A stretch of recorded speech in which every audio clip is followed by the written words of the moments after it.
Hi, I'm Dr. Jana Austin with Allison Audiology. Now that our world has changed as much as it has over the last few months, our offices have had an influx of patients calling and messaging us. Many patients have questions about their hearing or their loved one's hearing.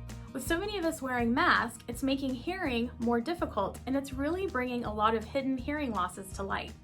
And while many new patients are scheduling a hearing evaluation for the first time and even seeking treatment, others are calling and saying, I think my loved one has a hearing loss. What can I do about it? Or how should I approach the topic with them? So our office and our team got together and we came up with a list of recommendations to try and help you have that conversation with your loved one. As you start to think about the conversation that you're going to have with them, when we talk about patients, you really want to be in the right frame of mind. So make sure that you're not coming into the conversation already frustrated about something that maybe happened previously, and make sure so that you can have a heartfelt conversation with them, that you have their full attention. As you continue to plan this conversation, make sure that you're coming from a place of concern.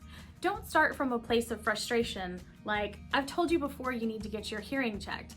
Start from a place that's more similar to, because I care about you, I really want to sit down and have this conversation.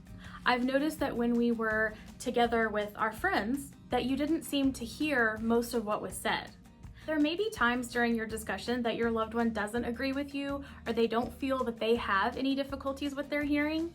And at this time, it's okay to build on your first illustration, but build on it in such a way that they can see your concern.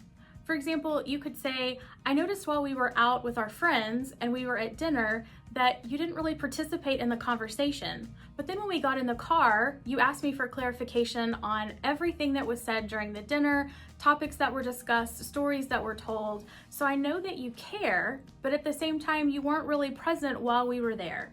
So that makes me worried that you weren't participating and that you weren't hearing what was being said. And again, you're not showing frustration, you're showing compassion, empathy, and you're showing that you care. Now, if you've had a conversation about hearing loss in the past and you've expressed your concern, it may be to the point where it's better for you to keep a record. Keep a journal of everything throughout the day, the topics that you've discussed, and how many times your loved one asked you to repeat during those conversations. At the end of the day, you can show them how many times they either filled in the blank for what was being said, or they guessed at what was being said, they asked you to repeat, and then they can really see it as an alternative. If you don't necessarily feel that these tips meet the needs of your current situation, you can always recommend an online hearing survey for your loved one. This means from the comfort of your home or wherever you may be, you can go online and your loved one can fill in responses to questions, and at the end of the survey, it will state whether or not a hearing check is recommended. Now, for your convenience, we will list our online Allison Audiology hearing survey down below in the video description, so that way you can just click on the link and your loved one can take an online hearing survey. Overall, as you're having these conversations with your loved one, please remember to be patient with those who have untreated hearing loss. As we said before, this can be a very sensitive topic for some.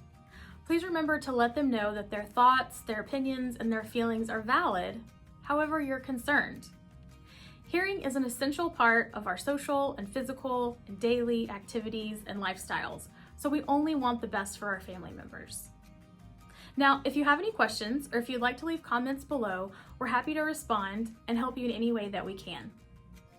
Be sure to like and then subscribe to our page so that you're aware of the latest information that we've posted. We hope you find these resources helpful.